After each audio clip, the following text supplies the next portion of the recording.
So I ended up microdosing with psilocybin. The intention was to taper off the medication and just see. Within 3 months I did, and not for everybody, of course, but it worked for me, and I didn't have any withdrawal symptoms. I didn't have any side effects. I paired it with, of course, things, but yeah, I just remember feeling like, wow, I feel alive. I can feel myself. I can feel like my intuition. I can feel my confidence feeling more present. And so from that place, I'm like, I want to share this with people. Welcome to Universal Intimacy. I am so thrilled today to be joined by Tiffany Hurd. She's a microdosing advisor, a psychedelic business architect, and she advises founders, entrepreneurs, coaches, leaders, how they can fuse psychedelics into their daily practices and lives so that they can truly show up as next level leaders. She also is the microdosing advisor and partnership director of the Golden Rule, which I'm really excited that we have the products here. And yeah, we're just going to be talking all about psychedelics and how we can feel into these expanded states of consciousness and interconnectivity of the all to bring about healing, to bring about more understanding and compassion for ourselves and others. Tiffany. Hello, love. Thank you so much for the beautiful introduction. It's so amazing to be here. Really excited for this conversation. Yeah. Well, thank you for reaching out to me. And I always love to set context. And we met through Instagram, which I think is beautiful, the presence, because it's a tool and a space that, you know, people can go down the rabbit holes and feel really isolated in it. And I've also found that it's really a useful tool for us to connect and collaborate and to meet other like-minded, like-hearted souls. So I really appreciate you reaching out and making this happen and sharing your body of work with me. Of course. Thank you for that. It's such an interesting thing, right? The algorithm of social media and how, at least for me, it's like an intentional ping when you kind of tune into someone's work, or even if it's through imagery or what's actually being shared in like the body of the copy of the work, but it's more so like an energetic like attunement that I feel. And I felt that with you. And so, and then we have a ton of mutual,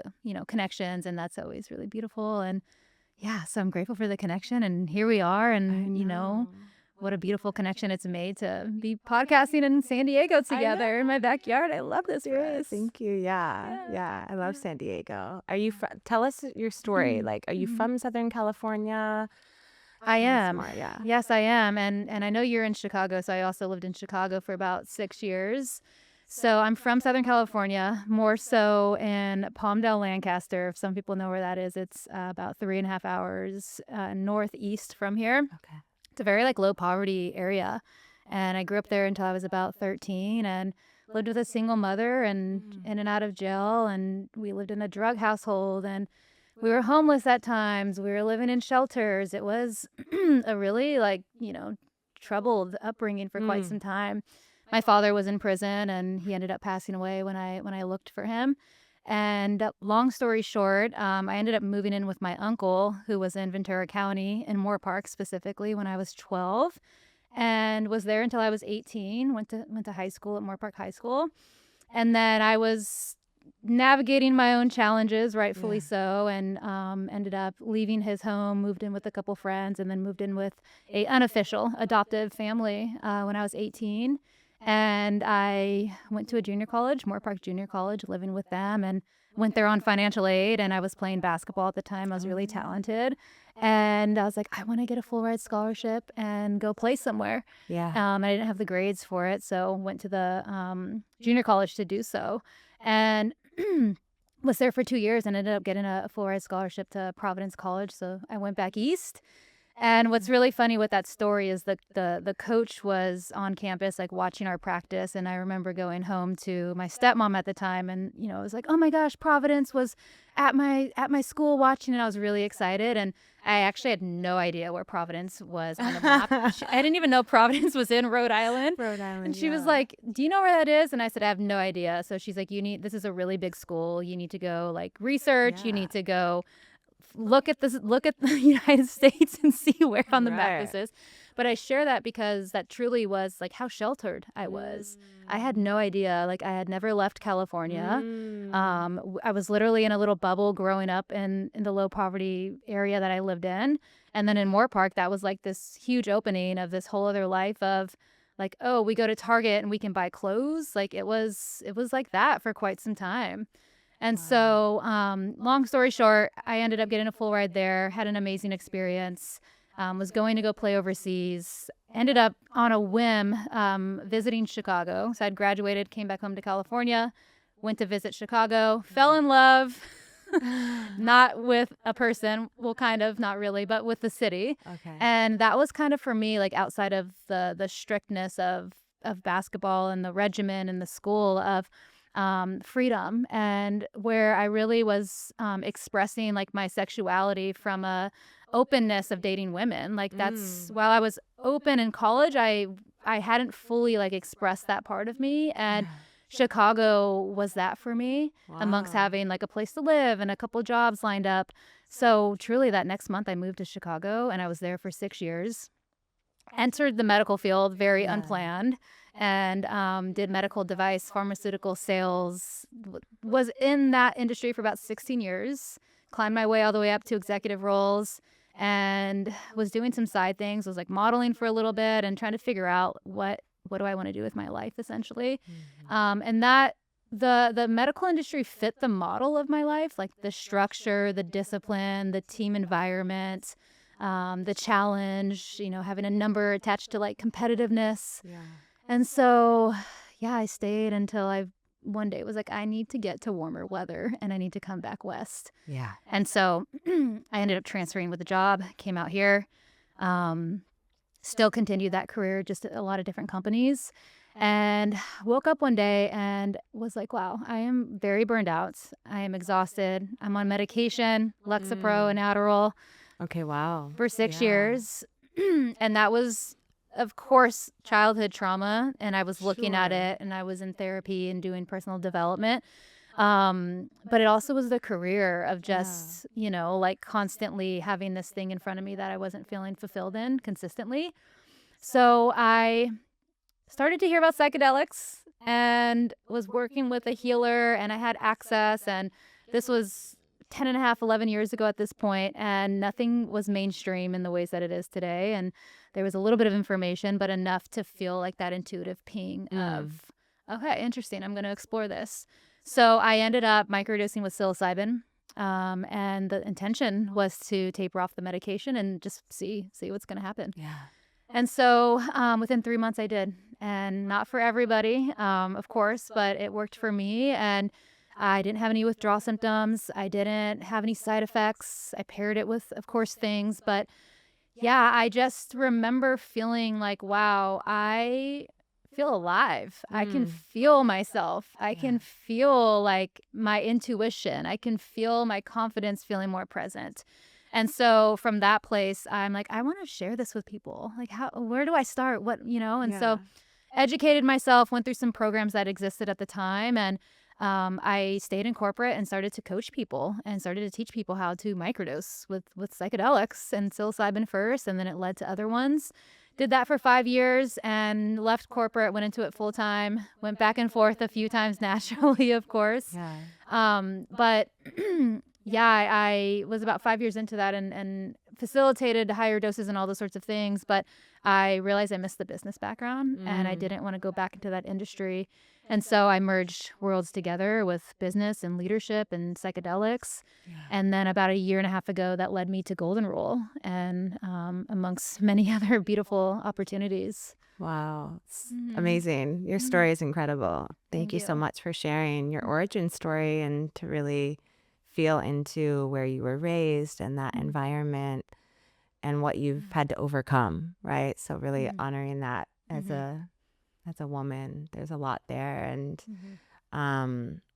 yeah, it's so interesting because there's so many threads of connectivity here. I'm like, oh yeah, a college athlete. So obviously like understanding devotion to team and camaraderie and like structure and systems and work ethic. And so it's a natural corporate is a natural path, right? And to then be in a corporate existence and suddenly feel as though this isn't really quite it for me. And maybe we can kind of start there, because I think a lot of individuals have followed that trajectory of like, okay, I go to school, I get a degree, I get a good job, and I'm working my dream job. But I'm putting it in air quotes, like on the exterior, and yet something doesn't feel quite right.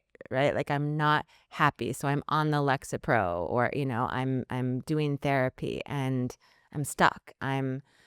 My life is meh, And so I know, yeah, there's more to, again, you healing your childhood trauma as well. But like all of that aside, even maybe speak into this thread on like when you were in the corporate job, like what made you realize like this isn't it for me? There's something more. Such a good question. Gosh, yeah. It was a consistent ping that I was not listening to for a long time. And I think that's why it built and it built and it built. And there's like particular things, right? When I would wake up one morning and I would want to like have this more open day to maybe be more in my business. And all of a sudden there's things just being thrown on my calendar and it would like irritate the shit out of me. And I'm like, I just want the freedom. Yeah. And I wasn't listening to what that really meant for me of like, no, I want to create my own life. I want to create my own schedule. And I didn't make sense with it at that time.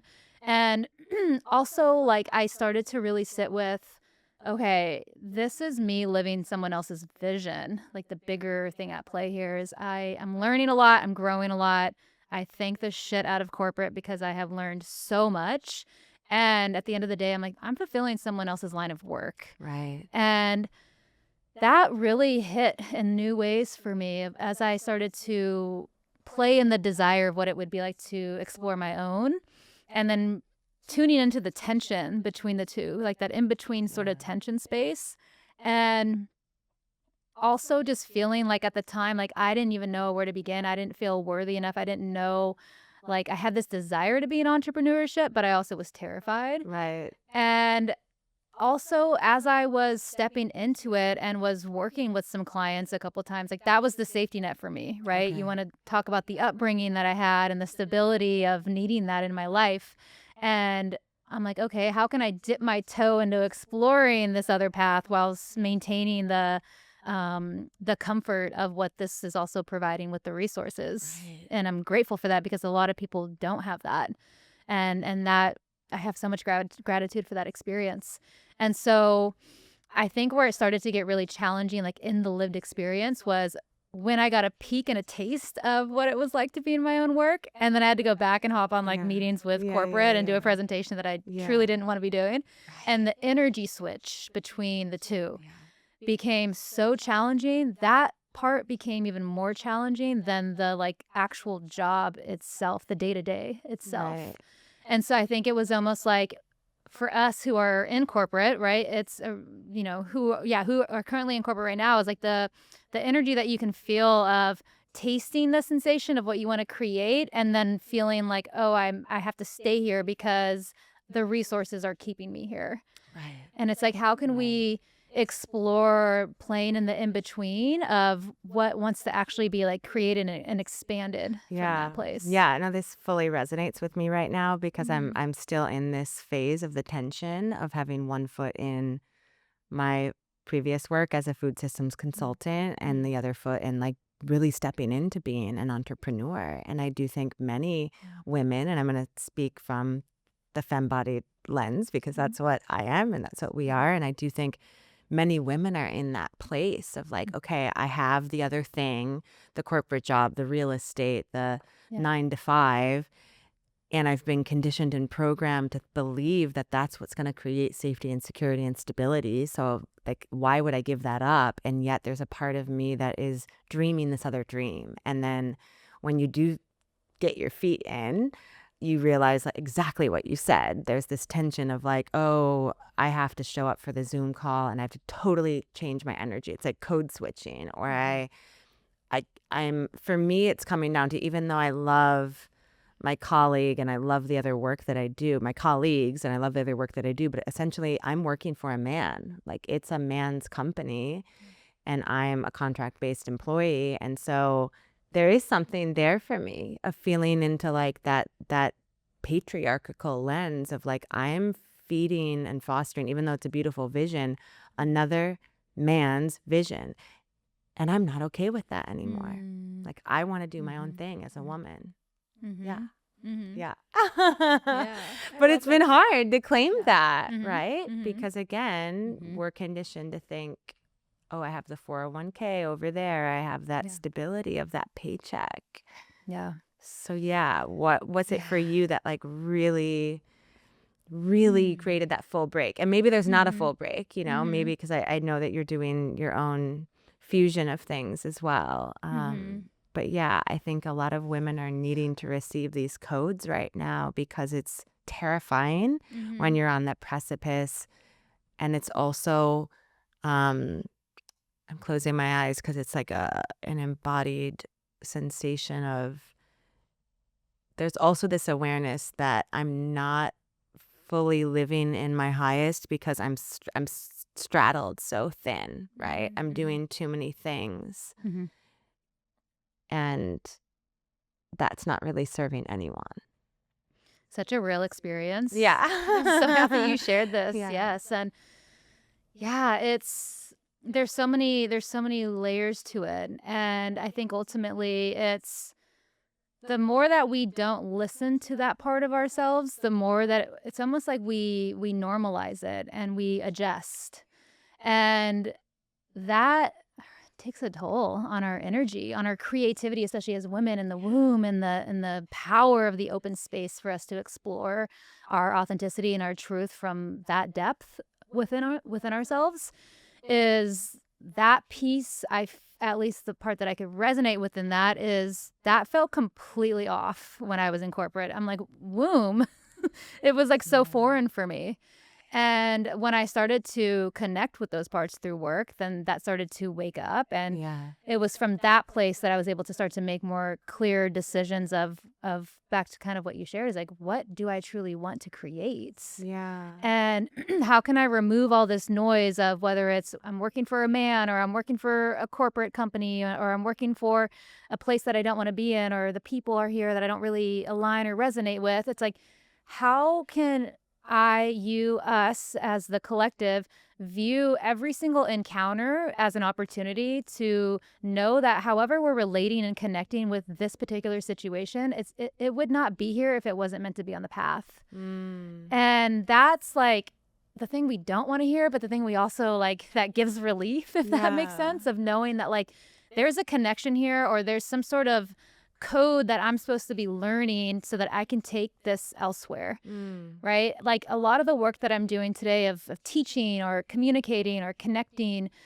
business, right? I probably could have learned this at some point on the journey, but so much came from the corporate life that I was living that I, at the time, was like, get me the F out of here. And so if we can find the gifts in it, that helps. Yeah. But also listening to like the deeper calling, the deeper messaging and knowing at the end of the day, like we have to create that space and that time to listen to what's being downloaded in our field. Yes. Outside of the noise of, say it's a 9 to 5 and you're there truly even past that time and it's daily, right? Is where's the space that I can create for myself while challenging because it's minimal to tap in to the truth of what's here. Yeah. And you referenced your womb, which I love, you know, and I'm so curious because I don't know your path in terms of like the divine feminine embodiment work that you've done or priestess path. So like, yeah, tell us more about what does it mean to listen to the womb? Yeah. I would say for me, it actually started with John Weiland's work. Oh, yeah. He has beautiful work and went through some of his programs, and was a awakening in a lot of ways. And I started to connect with the womb in more like spiritual healing sort of experiences of hearing, but not fully understanding how to connect, if that makes sense. Like feeling the pulse, but not knowing what that signal meant. And I'm still learning. It's still somatically. It was a felt sensation, or was it a download like a No, vision I would or feel her speaking. Like I can feel the connection, but my logical sense didn't know how to communicate because I was thinking that I needed to communicate with my brain to connect with her. And sometimes, sure, but more so like it's in the body. It's more like from a somatic experience. Yeah. And so that was new to just tap into what that sensation even felt like for me. Right. But also it's an energy of, know. I'm like, hold on, there's been this pulse this whole time that I have related to as anxiety, to be honest. I didn't know Interesting. what that feeling was. And it was a sensation that it felt good, but it also felt anxious driven. And so I just assumed that it was, oh, I have anxiety or I'm uncomfortable. But I feel like when I started to tap in a little bit more deeply, I'm like, oh no, there's like this power. There is this like beautiful force within here. And I want to meet more of her. So that was the journey with that. And then I'm actually doing some tantric work right now that I just started. That's new. And there's been a deeper desire to go more deeper into those fields for me.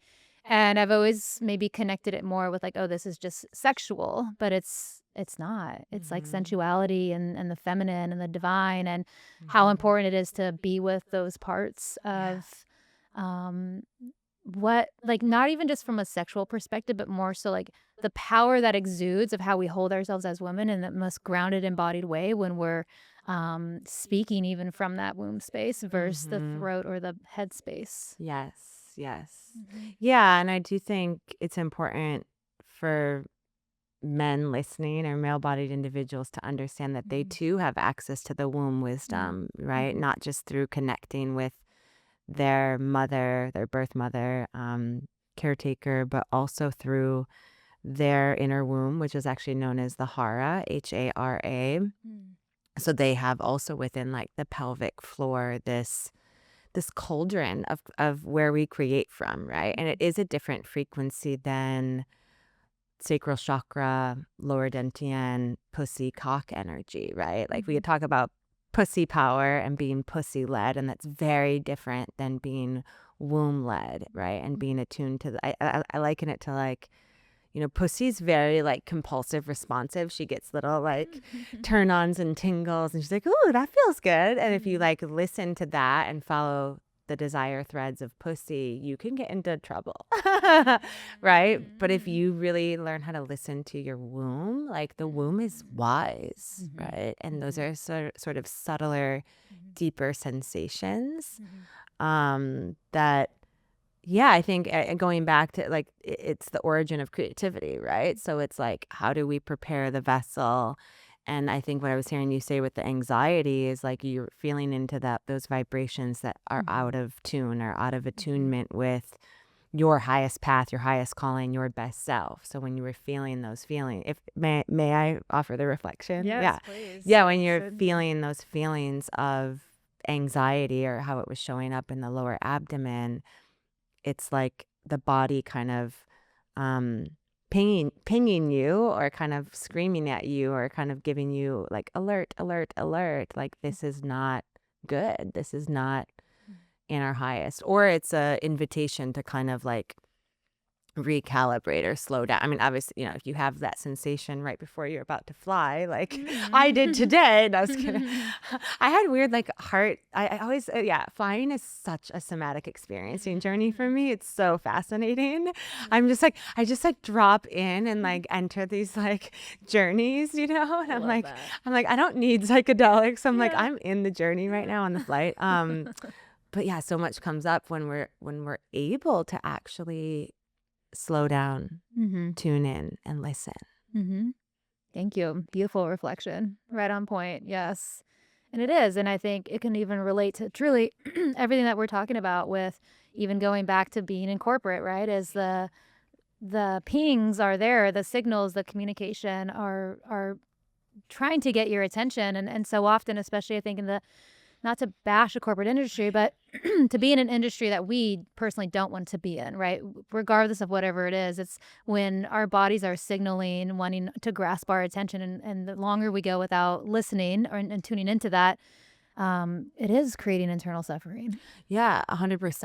And it shows up through the physical health, right? Mental health as well. But just to kind of like physical health, when you think of corporate America right now, I mean, Ozempic, so many individuals are taking Ozempic, which we don't even know the long-term effects of that. And, I honor that humans want to look and feel good, but I question it. I really question it as this like quick fix, short-term solution to lose weight. And then it's like akin to when someone has heartburn symptoms or GERD and they take Tums, right? It's like Tums is not the solution. Your body's actually giving you this activation code to say whatever you just ate or drank or consumed is not serving you. So like it's about listening to that and not just responding with this prescription or this perceived solution that's not really getting underneath at the root cause. And I get it that like we're so focused on productivity and efficiency and we've got to keep like doing.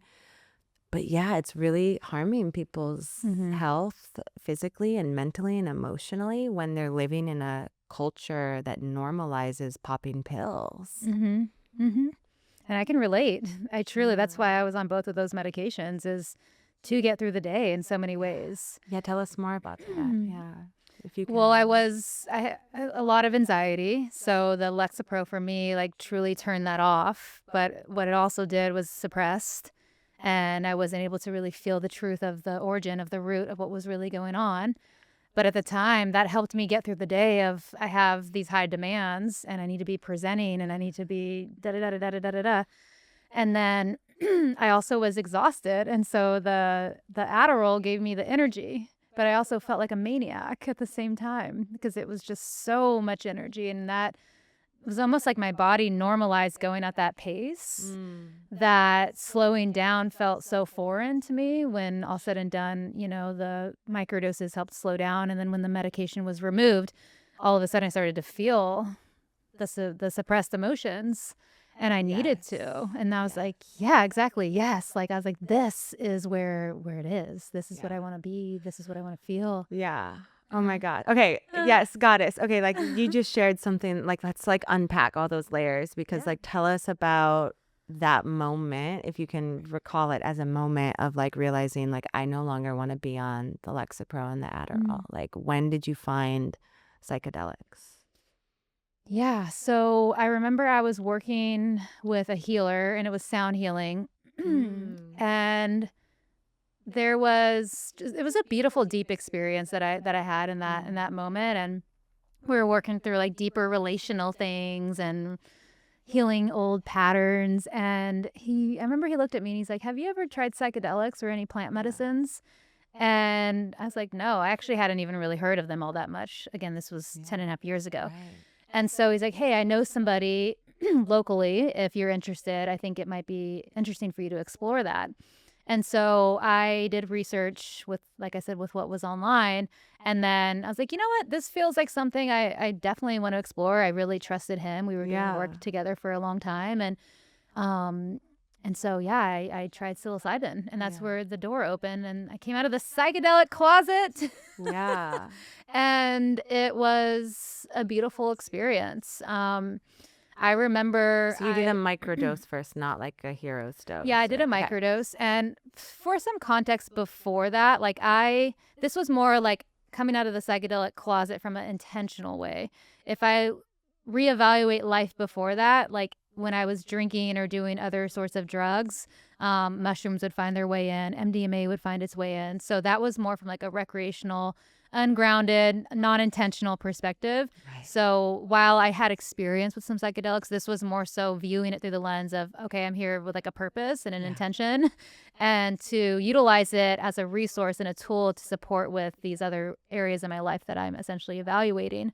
And so, I can truly remember like the intentionality that I brought into it had its own energy and essence of like opening the portal. And then even like the first few days of microdosing, like I did a 1 day on, 2 days off protocol for 90 days. Okay. And that first week, I can even remember feeling like, whoa, like I feel really present. I feel like all the noise is just quieting and I'm able to just hear my own voice. And for me, it was like within that first week. And I almost remember feeling like there was more that I wanted to drop into that I was feeling. I was like, I could feel like there's a curiosity of going deeper, but I truly kid you not, like I felt blocked with the medication. Like I felt like I can feel it viscerally in my body, like where I couldn't access like the deeper truth layers, if that makes sense. Where, because I didn't start to taper off right away, like I went through a process you were still of taking the Adderall and the Lexapro. yeah, Got it. yeah. And so because I was like, I want to see what the medicine with microdosing with psilocybin feels like before I just like start to make these quick adjustments to see how I respond, how I feel, how I react. And so it wasn't until 2 weeks in that I started to pull back 5 milligrams at a time. And so it was a process. Yeah, and it sounded like when you were saying you could sense the blocks, and that was your intuitive hit of like those other big pharma medicines were probably blocking you from like really. It was an energy. Receiving the plant medicine. Yeah. Yeah. That makes sense. Yeah. Yeah, there was an and energy. it's terrifying. Right. Like what you're describing, like, and clearly you're on the other side of it. But like, was there, this is like, why isn't everyone doing this? And I think it's because people are afraid of letting go of their reality. And they're also afraid of unraveling and uncovering the unprocessed emotions and pain. And so, how did that show up for you as you continued on that path? Like when the emotions and learning, like really feeling into your childhood, like how did, tell us more about that part of the journey. Well, one, yes, to your point, there are many layers to why people are afraid or hesitant, right? It's maybe not fully being educated around how to go about it, trusted access, the fear of what's going to come up when they remove the medication, the fear around something that you've really created safety around supporting you with some like really deep, dark things potentially in your life, of the thought of removing that and then going to a different direction is terrifying in a lot of ways for many people, and many other layers, right? And so that journey for me was mixed with a lot of that in its own way. And quite honestly, it's kind of wild, but I was doing it on my own. Now, that's what I was going to say. Was this sound healer I was supporting like, you? no, Was he your shaman? He was not, and he would have, but like it just didn't. Yeah, now that I think about it, that's so cool. We were doing sound healing work and we continued on that beautiful journey. But I was just on my own. And so now we have coaches and facilitators and clarity of like how to receive incredible support with that process. But I don't know. I think there was always this like instinctual part within me of, it could be the survival part of responsibility at a young age and independent and just being self-resourced. Of I was like, I'm just going to do this on my own and not receiving like the resource of support. But I was ready. And I think that's what helped lead me through the journeys. I can feel the part of me. I was like ready to do the work. I was ready to take a look. I was ready to go deeper. And I think when we enter into an experience of either something similar of tapering or even working with psychedelics, and medication is not related at all, is what's the deeper calling? Yeah. Like, what are you bringing in? What wants to be revealed? And it doesn't always have to be anything big and trauma. It could be textures of ourselves that are present and we're just not tuning into it. And there's this like aliveness that's wanting to be exuded. I mean, there's so many different ways, but that was. Tell us about the science of it. This is what I love about you as well, because you have this like neuroscience background, and tell us more about why it works. Like, why does psilocybin help with PTSD and carving out I like to say new neurological pathways, but like neuroplasticity. Like, I'm so curious. I want to learn from you. I love those words. I know you're doing great at it. Those are great ones. So so psilocybin, other psychedelic plant medicines, we can have LSD in there, we can have San Pedro in there in its own ways, it's increasing neuroplasticity. So as you shared, right, neuroplasticity is our brain's ability to be more open and receptive and adaptable to looking at specific areas in our lives that we want to change, that are driven from like behavioral pattern perspectives, right? Deep things, or even surface level kind of patterns that are repeating themselves in our lives, where we may want to look at them and we have our own resistance, or it's very subconscious and we're not aware of it, but it's existing and on autopilot in its own way, is it almost like increases the plasticity in our brains so that it's more open to looking at it from this new perspective. And the new perspectives start to come in from the pathways that are being executed, right? So it's interesting because we have new neural pathways that are being established. And that's mainly coming from like all regions of the brain that are now communicating more effectively. But also, I like to think of it as our current pathways are being executed that essentially might be clogged. So it's, I don't like the word clogged, but it's almost like a tunnel where the air is just not fully streaming through. And when we start to work with these medicines, it's almost like it's clearing the pipes. And it's signaling, and there's more alertness and more awareness. And so when you think of like a pattern in our lives, right, we all have our own areas where we kind of can get stuck on this like one repetitive cycle.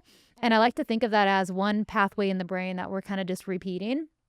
And now we have options to choose from versus feeling like we're stuck in that same one.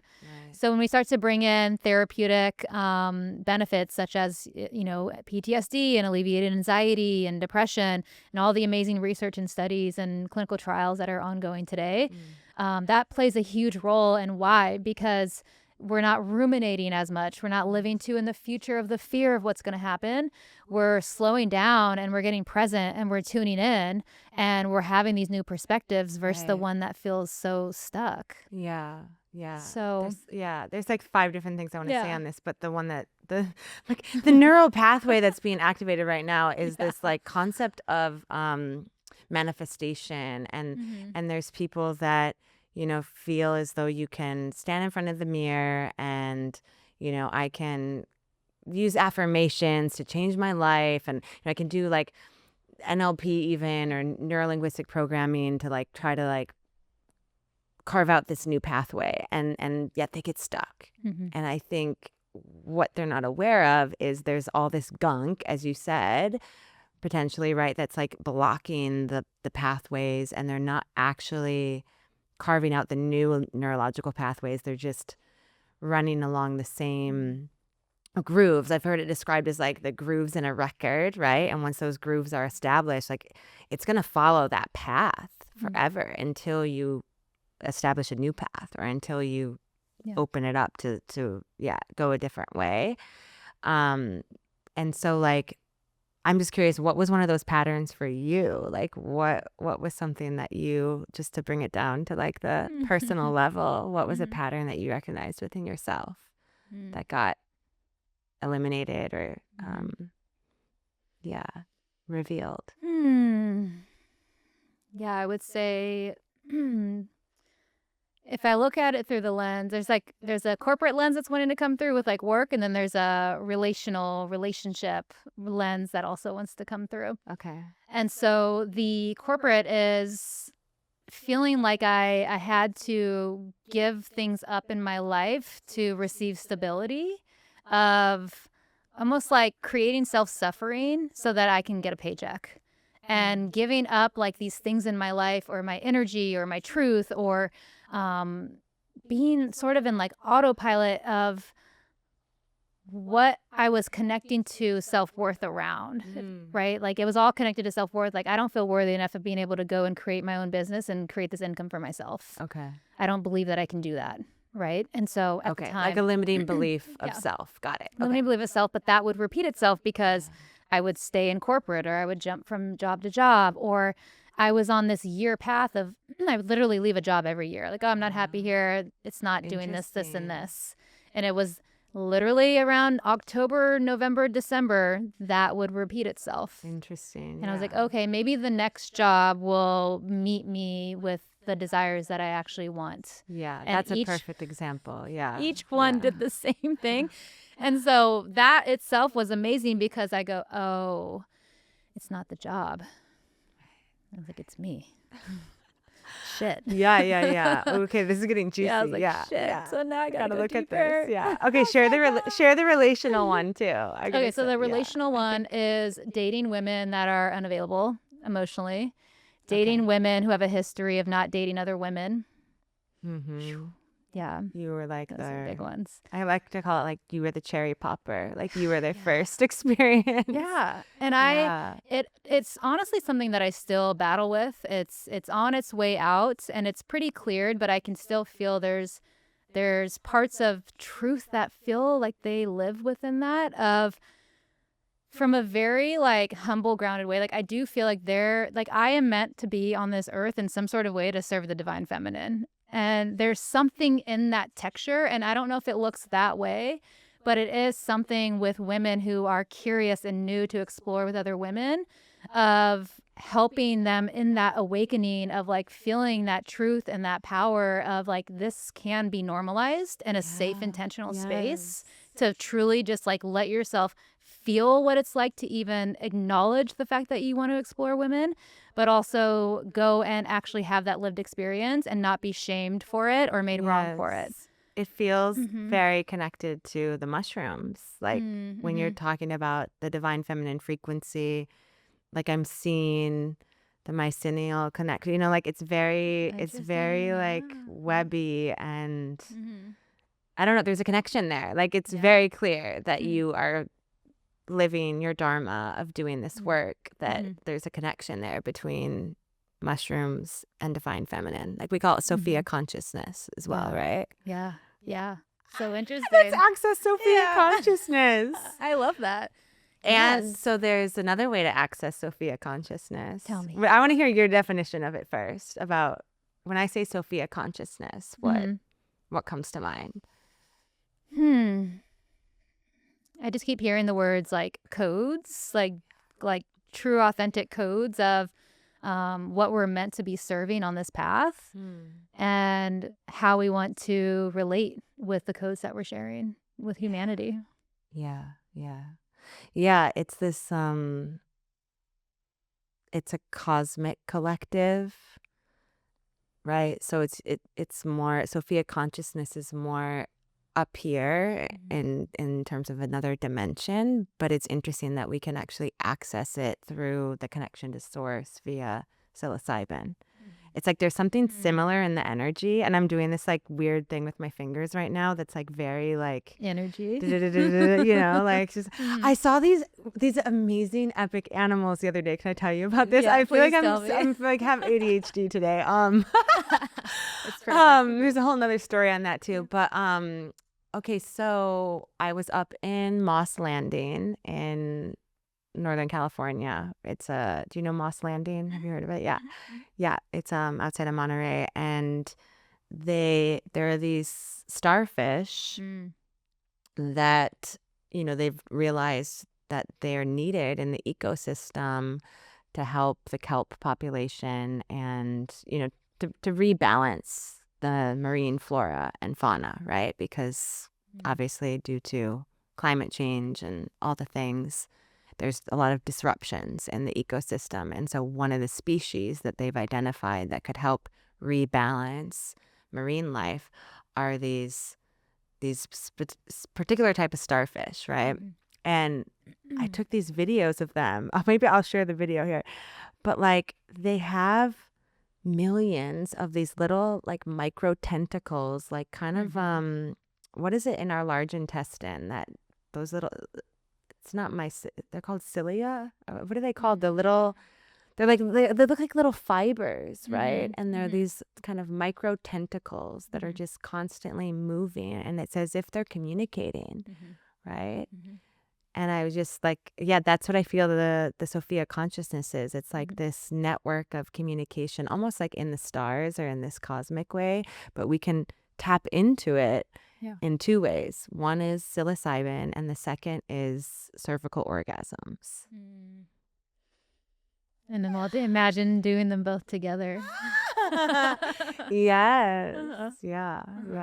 Beautiful. Thanks for sharing. Yeah.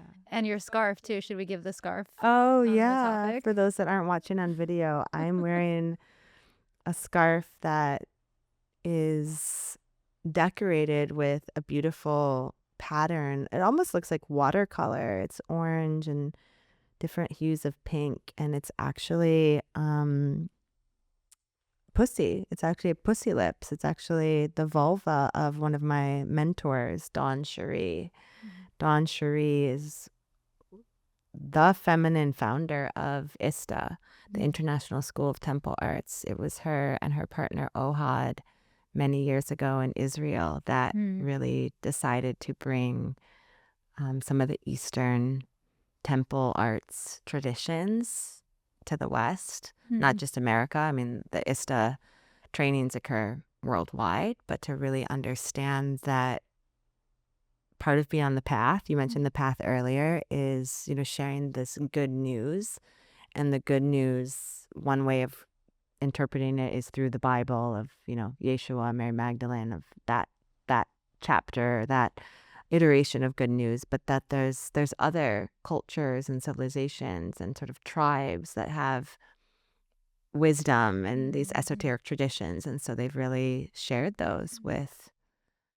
Welcome to Universal Intimacy, the community. So many of you want to be in my field, want to work with me, want to stay informed and updated. Now I've designed a way for you to do so. It's called Universal Intimacy, the community. The community is really about creating pathways for lifelong learners, curious souls and seekers who are interested in these fields of sexuality, of somatics, of tantra, of kink, BDSM, all the things that may be part of your experience or maybe part of what you're calling in or desiring. And you really want to approach this from a way that feels conscious, informed, and elevated. You can join us and become a member now. You can, at checkout, use the code UI for an 11% discount. If you join the community today, you will be considered a founding member. And as a founding member, you get access to the community calls, which happen twice a month. This is a virtual call over Zoom, cover so many different topics related to sex, love, and relationships. One call a month will be led by me with Q&A from all of you. And the second call will be led by many of my friends in the field. These are experts in intimacy, sex, love, relationships, tantra, BDSM, all the things. I'm calling in such an epic lineup. You get access to the 24/7 chat room of Universal Intimacy, the community. And if you sign up today as a founder, you also will get free tickets to all of my urban intimacy workshops hosted here in Chicago and across the globe. And you will get a personal invite to the Temple of Loha retreat in 2026. Sign up today for Universal Intimacy, the community. Use code UI at checkout for 11% off. I can't wait to have you in the community, and I can't wait to connect with you deeper. So yeah, Dawn is a great mentor. It's beautiful. And it's very powerful I to feel it. It's like be walking around knowing that I'm wearing pussy on my scarf or my sarong. It's like a sarong, but yeah, there's vulva lips on it. Thank you, Dawn. I love you, Dawn. I'm gonna have Dawn on the podcast soon. I love you, Dawn. Yeah. Just a little side note. I know. I can't believe how much we're talking about like divine feminine codes. Okay, I want to get back to a couple of the medicines that you mentioned in plant medicine. I know you've talked a little bit about psilocybin, but if there's anything else there that you want to color in, and then you mentioned you mentioned LSD, which isn't derived from plants, even though but also you mentioned San Pedro, I think, right? Yeah, tell us more. Yeah. So San Pedro is Wachuma, and it's a cactus medicine, and it's newer for us in the world today, but certainly not new with the ways that it's been worked with the indigenous, of course, and in the origins thousands and thousands of years. But for us, it's definitely a newer medicine to be especially microdosing with. And so it's pretty special. Yeah, it's really beautiful. And so what we know about it, there's so much that we still don't know about it, which I love, but it's the most anti-inflammatory. So its main property is mescaline, and it has over 56 alkaloids. And so it's incredibly restorative and regenerative, and it's lowering inflammation in such beautiful ways. And when we think of psilocybin mushrooms, it's more somatic and more sort of body-based, while the creativity and all that is present. Going back to kind of what we talked about is especially as women in the womb space, to feel the creativity, we have to drop into the body. And so it'll find its way up, and it's more serotonin focused. But when we think about LSD, that's going to be more cerebral. That's going to be more dopamine focused, more like get into the flow, get things done, more innovative ideas, and kind of increase of like perception, but also like light and open and still body based. But there's all these similarities between all of them, but these subtle differences. But when we think about San Pedro, it's a balance between both. Okay. So you're not too in the mind, you're not too serotonin, or dopamine cerebral focused. You're not too in the body. It's restorative, which is why it's kind of known for being the most regulating for your nervous system because it's balanced. I've really also special. heard it described like it's very like heart opening. Very heart opening. Yeah. Yeah, very heart opening, very subtle. So if you're somebody who's more sensitive, a lot of people tend to work with San Pedro because it is the most subtle if we compare those three. And yeah, it's super gentle. Yeah, and it's like sustained energy too. So you still feel the creative essence, but it might not feel as stimulating in a subtle way still as much as maybe LSD. A little more grounded and like it's still connected to source, obviously, because it's from a cactus. And I've also heard it called like grandfather medicine. Yeah. Tell us about that. Like, what is the masculine frequency that's coming through with it? Yeah, it's almost like when we look at ayahuasca as like the grandmother medicine, the female grandmother side, and then, Wachuma is more of like the masculine grandfather. And so it's interesting because I feel like with Wachuma, I can feel like I've done a lot of father work with this medicine, and that's been really powerful. But it also feels like it anchors in the masculine within you. Yeah. So it's not like you're in this like masculine processing experience. I think it could bring in those flavors and those layers, but it also just feels stabilizing for you and your body to be more grounded, to be more anchored. And then if we're speaking, feminine and masculine, it's almost like for our feminines to flow and play and be creative, the stability significantly helps. And I find with San Pedro, it really provides that. Yeah, beautiful. I love that you presenced like the difference, like serotonin versus dopamine. Can you color that in a little bit more? Because I was like, oh, wow, I've never thought about LSD connected with dopamine. So I'm just curious on that. Yeah. So like when we think of it's so LSD is going to be more cerebral. So it's signaling like certain neural pathways in the brain that are more directed towards like a dopamine, the motivator neurotransmitter of like getting shit done, getting into the flow.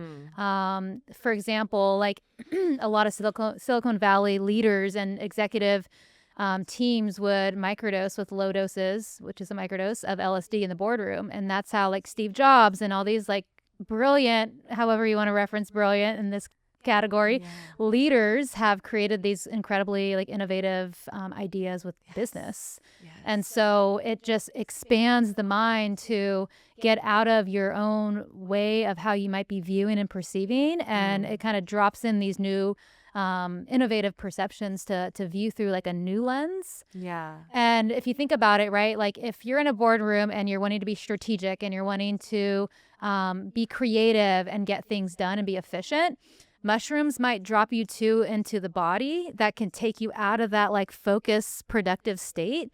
But there's also ways to view it because you may need to go into the body to move some of that energy or to let go of some things so that clear, thought and innovative solution can come through. Yeah. So that's where it gets so fascinating with all these medicines of like, why would I work with this one over the other? Or what is this situation calling for more of? And how can I potentially weave in different doses or medicines to support with this actual present lived experience? Yeah. I mean, I want to go back to LSD in the boardroom. Yes. Like, there's something really sexy about that for me. LSD I mean, first in of the all, thank you boardroom. for it's good. validating that. Of course, like Steve Jobs, of course, like he was on LSD, but I always envisioned it as like full on trips, like having these full on psychedelic experiences. And maybe you can also kind of talk about, because a lot of people think of LSD as a party drug, like to have a trip, right? So microdosing LSD is like a very new thing, at least for my field, right? I mean, I know there's like a spray now and all these things, but yeah, like to actually think, and I'm sure this could be triggering for folks. So just honoring listeners wherever you're at with like this awareness that like, are our leaders of our businesses taking drugs? Like, so yeah, okay. I've touched upon a few different topics, but tell us more about like LSD. What's the difference between like a full trip and a microdose? Like why, like obviously you presented the case of why one would want to take it in the boardroom, but like, what does it mean for this new earth that we're creating of like why it could actually help us? Like, how can we open people up to this realization? Like, okay, these medicines are not just to heal past trauma, but they also could be helping us to create the new earth that we want to live in. Such an important question. And there's layers to it, as always. And I would say the main thing that comes through around that is when we think of leadership and we think of a lot of, not everybody, but a high percentage is very ego driven, depending on where that's being displayed. But even beyond that, ego can show in a lot of different ways, right? It could show as like rude and disrespect. It also could show as like avoidant or not really expressing the truth. I mean, it can show in all these very subtle ways. And I find that when we start to bring psychedelics into the conversation, it just dismantles that. It drops people into their hearts. It drops people into their bodies. All of a sudden, in like a team cohesive environment, people are relating and connecting more. And I think there's this stigma, especially if we look at like through the lens of corporate. You're somebody at work and then you're somebody else when you go home. And it's like, why can't we just normalize this whole thing? And why is it not normalized? It's not normalized because one layer is the stigma of if you show certain parts of your truth, you're not working hard or you're not like doing your job a correct way that the job description says you should be, right? And it's like, let's just cut through the shit. Like, if I actually could be myself more here, how much more productive and resourceful is that going to be to, one, us as a team environment, but the way that I relate to my clients, the way that I'm connecting with people on calls and closing business, so to speak. You know what I'm saying? Well, 100%. And I hear what you also were saying and implying is in the dissolution of the ego, because the ego is going to be driven to the P&L, right? Like making profit and doing whatever it takes. And the reason why psychedelics and these medicines are being talked about with leaders, and you work predominantly with leaders to help them realize that they are not in alignment to serving the populations that their products and services are intended to serve.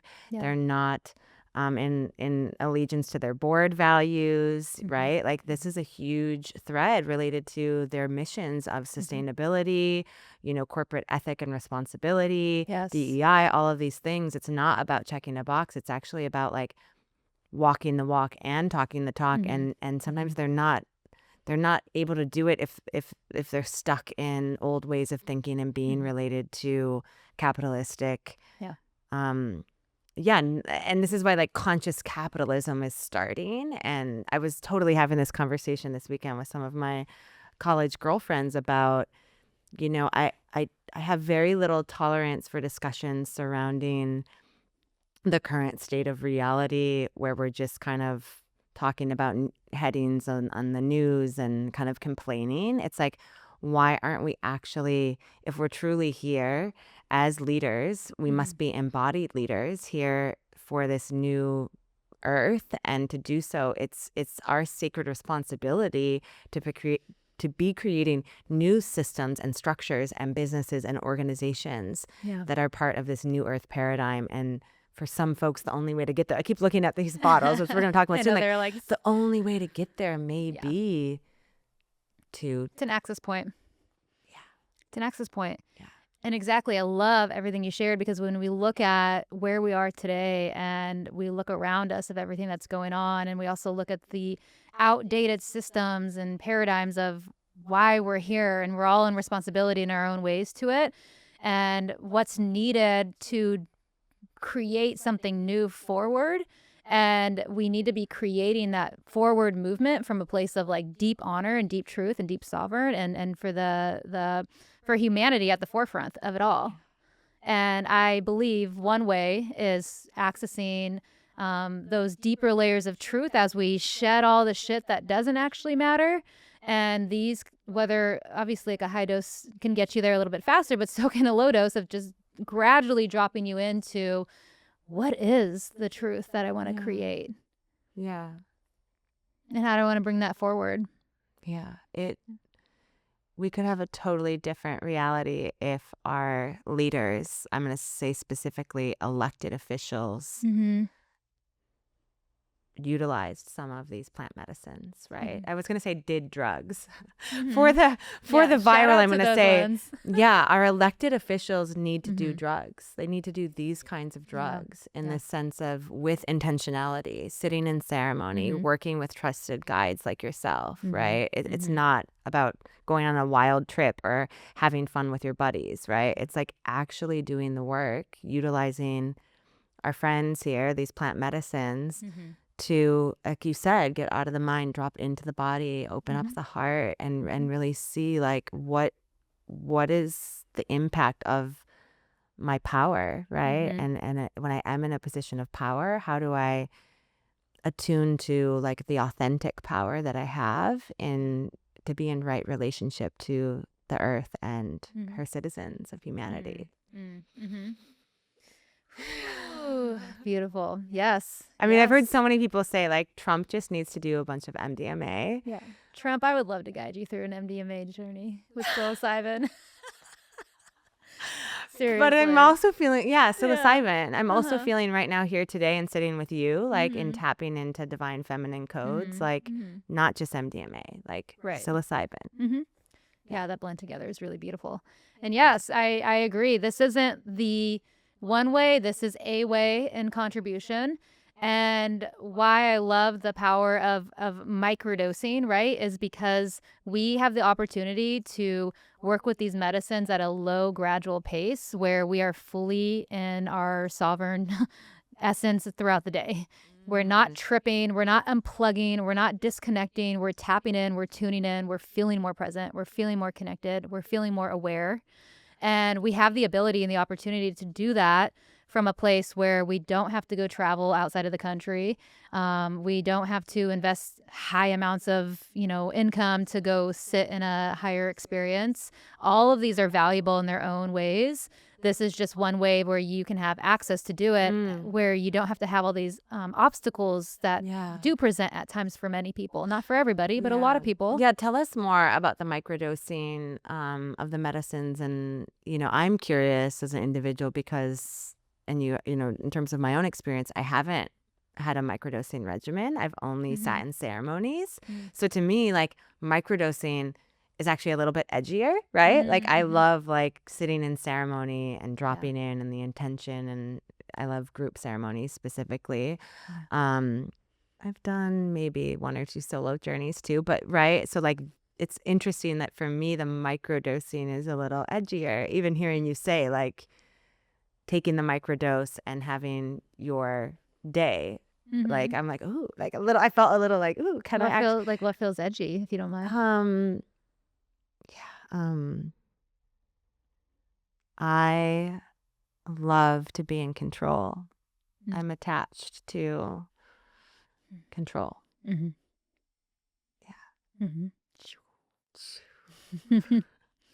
Interesting, right? Yeah. And especially because a higher dose tends to remove those structures. But maybe it's the environment where you're able to just relax into it. In the ceremony. And obviously I've done some work on it. I've done some work on it. So I'm naming something that's like a constant, it's a body of work for me. The work of feeling comfortable being out of control. And can I share a story? Like it's I would coming love, up. Thanks for even sharing I this. mean, Please do.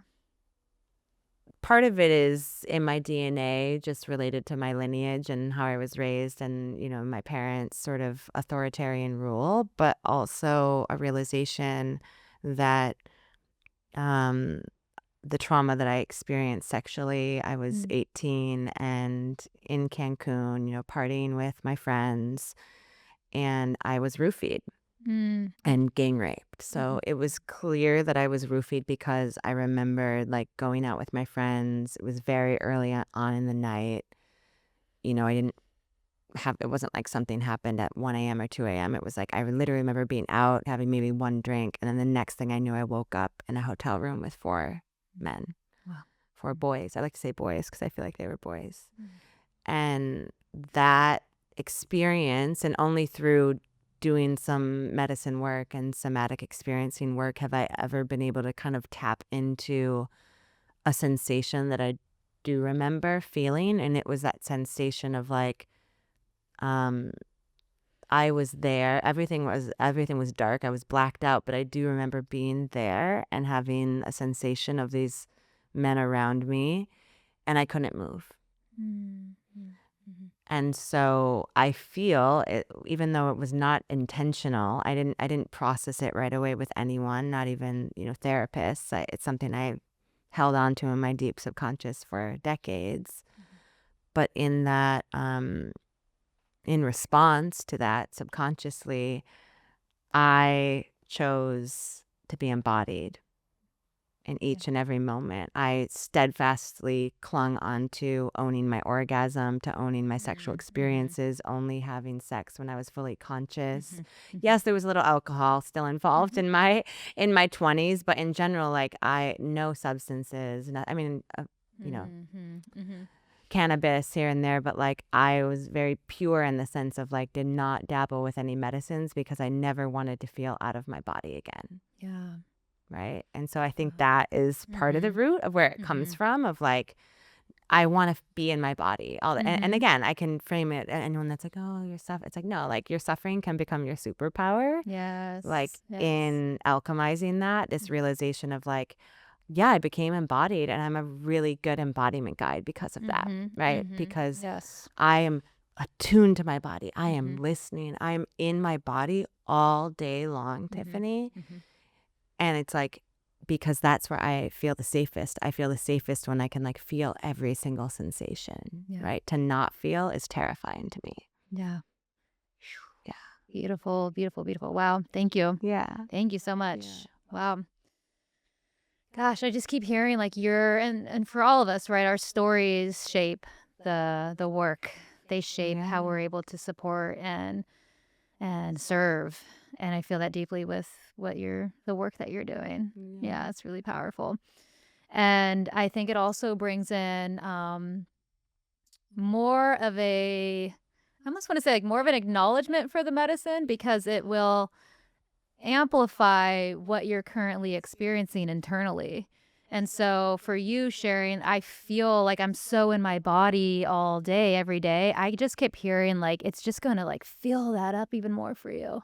Yeah. I could just feel that for you. It's not, you're not going to feel disconnected from any parts of that. You're not going to feel unsafe, and you're not going to feel like there's a part that you can't feel. Sure. Yeah. It's actually doing the opposite. Yeah. And at a very low pace. Heighten it, make it even more intense. Great, Tiffany. Yeah. It's very gentle. Right. Yeah. It's very gentle. And I love what you're sharing, because this is so real. This is so real, whether it's through an experience such as yours, whether it's through being completely new, whether it's through addiction, alcoholism, going through AA. People are like, I don't want to break my sobriety. Right? It's all through these different lenses, but there's a subtle common thread of, am I going to lose control? Is this going to activate something else that I've healed and looked at that I don't want to get triggered again and have me go back to a similar place or a similar experience, or bring things up to the surface that I have healed, but I am choosing to no longer look at that because I don't need to, for whatever reason. Right. And that can sometimes happen, not in terms of like the addiction part, because they're non-addictive. Right. But they can bring up old things to the surface to look at because of all the neurobiological experiences that are happening, the pathways. So if we think of our lived experience from a like neurological perspective, a lot of our traumas are still very subconscious. We've reached many of them. There's probably many that we haven't. And as things are being signaled in the brain with the activation and the communication of everything that's happening with these medicines, it can find things. And I think we have to be open to knowing that like it's meant to serve us if it's meant to come through, because we're now feeling open and safe and at a time in our life to be able to know that we have the resources to go into this. And I think that's where medicines like these have their own divine frequency and attunement and can literally align with you. Like, I don't think that these medicines find people just to find people. Like, there is a divine assignment and you meet. Yes. Like, you meet. Like, that assignment cannot be assigned without that being on the path for you to receive it. Wow. So there is this frequency. I mean, people want to bash LSD because it's made in a lab, but this LSD right here literally has a frequency of attunement of, like, I brought that medicine to Burning Man and I was handing it out at our camp. And I had people truly come up to me that week after a couple of days of microdosing with it. And that's called the Soul. It's 10 micrograms. So it's a very, very, very low dose of LSD in gummy form. Usually LSD is 5 micrograms to some people go up to 30. 30 is certainly a higher to microdose with. But to put into context, a therapeutic dose would be 100 to 200 milligrams or micrograms, excuse me. So it's. Okay, wait, say this again. Okay, so a normal dose of LSD that somebody thinks of when they party is what? Yeah, like a higher dose is definitely going to be more of like 100 to 200 micrograms. And this is what? 5. 5. So it is, you cannot even possibly trip with 5 micrograms. Right. That's 10 micrograms, excuse me. Oh, sorry. Okay, that's 10 micrograms. But even 10 micrograms, you are not tripping. For some very, very sensitive people, like you may feel those effects, but it's almost like the trees may have colors, but they shouldn't have happy faces. Like there should be maybe a little bit of like sparkle, but you're not tripping. Okay. It's very hard to trip. Okay. So this one is called, so yeah, let's talk about Golden Rule, kind of introduce the company, and then let's go into each of these. Yeah. Okay. Well, one piece. So hold on. So I want to say with this product really quick is the Burning Man story of like people literally came up to me and were like, I have not microdosed with LSD for years because I had a really like unsettling experience, and truly like a handful of people were like, this product changed my life. Like you have completely reshaped my relationship with LSD. And I've never heard that before, and it was so consistent. And so I just want to share that and like give a shout out to that Soul product. Yeah. Because it does have a frequency in it. That's really beautiful. So, okay. Wait, finish this thread though, because this is important. It's called Soul, SOL, not SOUL, which is the sun. It says vibrant, magnetic. So how is this made? Like in a lab, but what do you feel is happening in this lab that is giving it this high vibes frequency so people aren't having a bad trip? Yeah, it's very intentionally created in the lab. So we receive the vial of the LSD. So we don't have a lab ourselves, and we don't want a lab. But we have a beautiful source, and I know him deeply, and I know his energy and the love that they put into it. And there's a frequency in the environment that's super intentional with how any of these medicines are grown and established. And so even beyond that, when we bring it into our warehouse in-house, we have our own frequency that we're holding. We're praying over it. It's a very intentional process. And then we create the actual form of the product under that umbrella. And so these medicines, the environment's so important because it's almost like it attaches to what's within the space because it's like vibrating. And I know it sounds a little woo-woo, but it gets to be acknowledged because it's certainly real. Yeah. It's real. It's not just woo-woo. Energy is everywhere, and there's physicists that can validate that as well. No, exactly. And so if someone who's growing your product or creating it in the lab, same in their own different ways, if their energy is not clean, that product will most likely feel that in some ways. And I think we hear that often in psychedelic work with mushrooms, especially where how they're being absorbed on the body and it being inconsistent and maybe feeling like gassy or stomach bubbles. And it's because of, yes, that, but also how it's being made. Yeah. So great. So tell us about Golden Rule. I'm so excited. So Golden Rule, we are a woman-owned, woman-ran business in Colorado.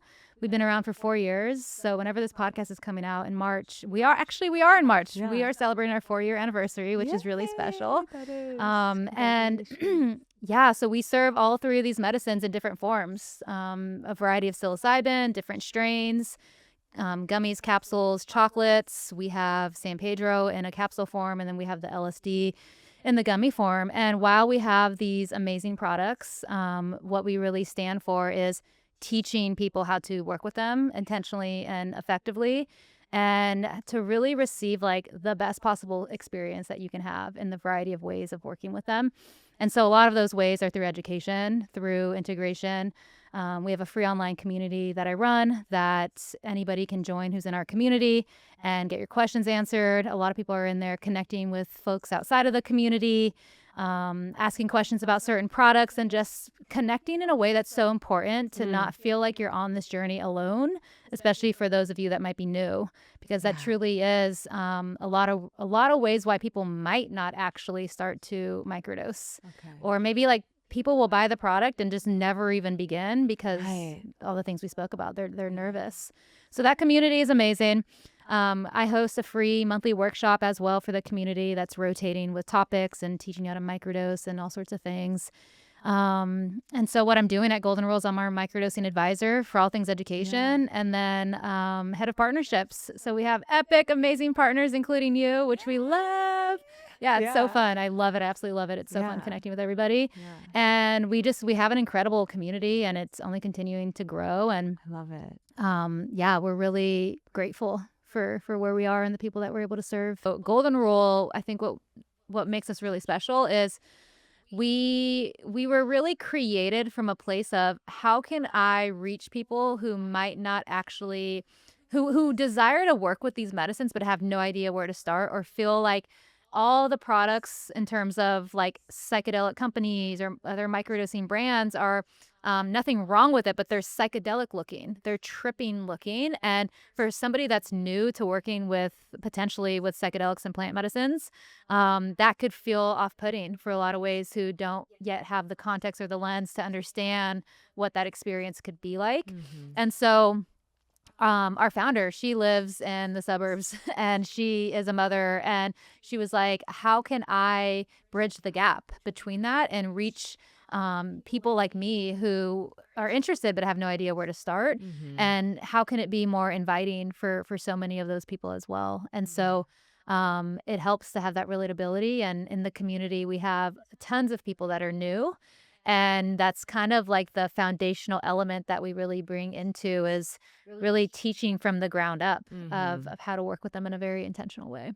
Yeah, I love it. You said Golden Rule are like the psychedelics for the soccer moms in the suburbs. Yeah, I love it. Yeah. Amongst many, the soccer dads too. And the like soccer seriously. dads, everyone. But it's like we don't always, I don't know how to explain it, but it's like we might not fully know that this is an interest of something we want to explore. And if the first initial ping that we do see visually is like a brand that might look more trippy looking, again, there's nothing absolutely wrong with that.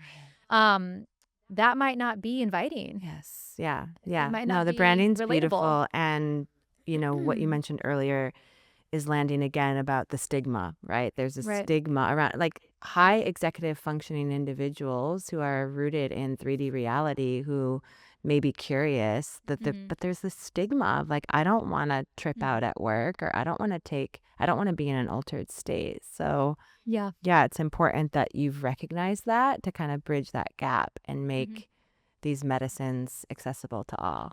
And I love that it's women-led, It's great. Yeah. That's so cool. Yeah. Wow. Okay, so we talked a little bit about Soul, which is the LSD product. What else do we have here? So those are yours. Oh, thank you. Yeah. My golden Which is teacher. funny that you picked those up, the golden teachers. Yeah. So those are the single strain capsules for psilocybin. Those are 50 milligrams. Okay. Pretty much the lowest that you can microdose with psilocybin. I would say very sensitive folks will even go 25 milligrams, so about half a capsule. It in half. You can open it in half, and you can put it in a beverage of tea of some sort.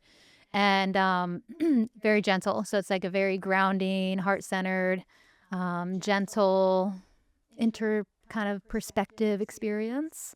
I would say the golden teacher strain is one of the most mild strains that you can microdose with, which I think will be perfect for you. Yeah. Yeah. And I love my adaptogenic mushrooms, my reishi, lion's mane, cordyceps. So like it's all good, right? Like Yes. yeah, they So all like to like they love each other so much. They love each other so much. they talk. Yeah. They really do talk. Yeah, I And love it. so we have a variety of single strains, but what we also did, so we have Golden Teacher, we have Hillbilly, and then we have Avery as the Okay. single. Yeah, tell us about those.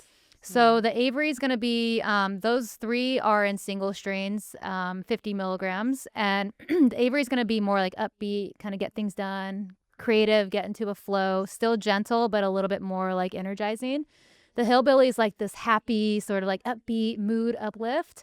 And so what we did was we took those three single strains and then created what I love to reference as like family dynamics, Oh, fun. where now we have the functional mushrooms coming into them as blends. Okay, cool. And then they come in 3 different sizes. Okay, so wait, so you have Golden Rule, Hillbilly, and Avery, and then you Golden Teacher. Avery, Golden Hillbilly. Golden Teacher. And then you have a version now that has a little bit of each of those three plus. So we have adaptogenic so the 3 single strains, the Avery, the Golden Teacher, the Hillbilly, and then we have a family of each of those strains. So Avery is in the Flow product. Got it. And the Flow has lion's mane and cordyceps. Okay. And then they come in 3 sizes. So all the ingredients are the same, but the amount of psilocybin is changing based on sensitivity, absorption, tolerance levels. So those are going to be 100 milligrams, 250 milligrams, 350. Mini, regular, super. Okay, wow. Yeah. Fun. So those are with all of them. So there's a Yeah. Flow that has the Avery. There's a Zen that has the Golden Teacher. There's a Happy that has the Hillbilly. So those are the psilocybin capsules. We also have the The San Pedro. psilocybin gummies with Oh. Kana, the Oh. Radiance gummies. These are epic. Yeah. Really euphoric, heart opening. I love to take these. Tell for, us like, about Kana. I've used Kana. Kana's a heart Yeah. opener, a really It's a beautiful plant, medicine. It's a right? plant as well in Africa. And it's very subtle and more so like outward expressive, euphoric heart opening. I love to take that. I barely drink, and I love to, Yeah. like, if I'm going out and want to socialize and be more expressive, which I don't need medicine for that, but it's Yeah. nice to like just kind of have like a little upbeat. I love the Radiance gummies for that. So, as a somatic intimacy coach, like one of my desires of being in your field and in this community is to, weave some of these medicines in with my clients and at least introduce them. And which would be the best for cultivating intimacy with partners? We have, if you're open to chocolates, Yeah. we have these psilocybin chocolates. They're called Bliss Bites, and they are really connecting. Okay. And But it's just psilocybin. No, it's psilocybin. It has yohimbe, which is kind of like an arousal. It has maca. It has lion's mane. It has cacao. Yeah. It has one other ingredient that I feel like I'm missing, and I should know this. I think it has, it's either reishi or cordyceps in it, one of the two. Cool. But and they're hearts, which are really sweet, and they're Aw. 150 Yeah. milligrams of the Hillbilly, so Yeah, it's like the upbeat, sort of yeah. like mood lift. Okay, cool. Those are beautiful for like sensual and expression and connection. Yum. And they are yummy. Yeah, they're yummy. So yummy. If you're not wanting chocolates, that's Who preference. doesn't want chocolate? Yeah, I know. I saw your I face. mean, I was like, what? it's preference. Some people don't want the Mushroom chocolate. chocolates. I know. Hello. Yes, please. I That's the know. first time I, experienced mushrooms was in a With chocolate? chocolate. Yeah. It's recommended. They're really Yeah, good. Yeah. it's And it's hard to not eat them all because the chocolate's really good. Yeah, it's really good. So those are amazing. I would say, honestly, the Radiance would be really nice for that too. Yeah. That I was getting that vibe. That's where I Yeah. was going with that. I was like, Mhm. with Kana. Yeah. Mm-hmm. Cool. Both of those would be like really beautiful to start with. Yeah. And then tell us about the San Pedro. Do you have, Yeah, so the San Pedro, it's called Rooted, and it is 500 milligrams. And so we have it in this size right now. What We're is gonna the ceremonial dose of San Pedro? Gosh, hard to say. It's hard to say. Yeah, some people. It depends on the strain strength as well, and also in ceremonial, it's more in tea form, versus it's not in capsules or powder. Right. The yeah, that's why I've never Like had some it. people, it depends on how it's diluted. I have a friend of mine that's been making her own medicine, and she's like, they're having, I think she said like under half a gram of it, and it's incredibly strong. Whereas some people I think are doing like 2 or 3 grams. I've heard a lot of very different ways of serving the dose that I'm more curious, like, is there a consistent steady dose with this medicine? Because I truly have not heard of one, but I have heard within those ranges, which is interesting. Yeah. But people do ask, like, hey, especially as they start to work with Rooted, is they always want to go deeper. A lot of people want to go deeper into it, and so depends on your sensitivity levels, but our growers will say take the full bottle and just empty it in like a tea form. And it is tea. But with San Pedro, you're not hallucinating. Like you can see some fractal like visualizations, but it wouldn't be the experience of taking 3 grams of mushrooms and how deep that would take you because it's more subtle. Oh my God, that's hilarious. Take the whole bottle. Wait, I want to see it. But 500 milligrams is... But okay, so this one I'm less familiar with in terms of microdosing. So that's why I guess I'm more curious. Like, okay, so you take 1 capsule to start and like what would I be experiencing? Like, so one capsule feel like I had really good mushroom coffee or like something like I'm trying to think of what the sensations in the body would be.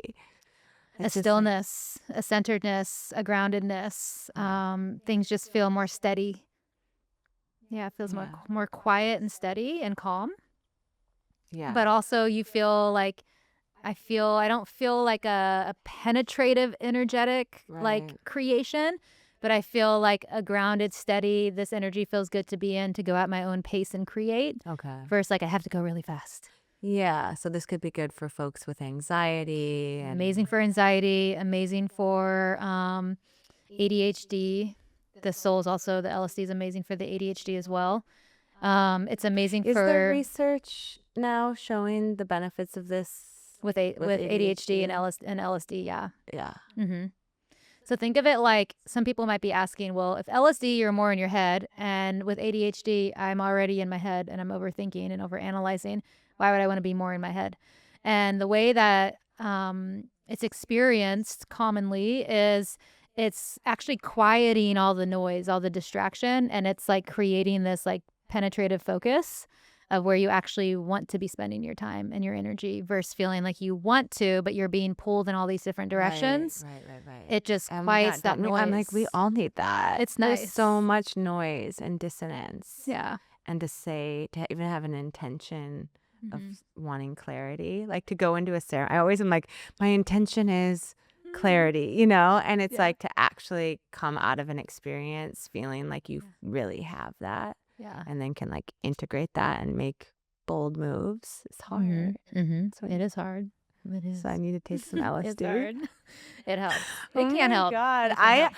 All right. So I feel so blessed that you came into my field at this moment in life because you mentioned like the divine assignment, and that's really where I'm at right now in my own path, is like understanding, because there's a lot of noise, right? And there's a lot that we can get pulled into in these worlds that we swim and dance in, because it's also, there's just a lot of opportunities, and there's a lot of people that can like feel in alignment. And that's my work, is to like really be discerning.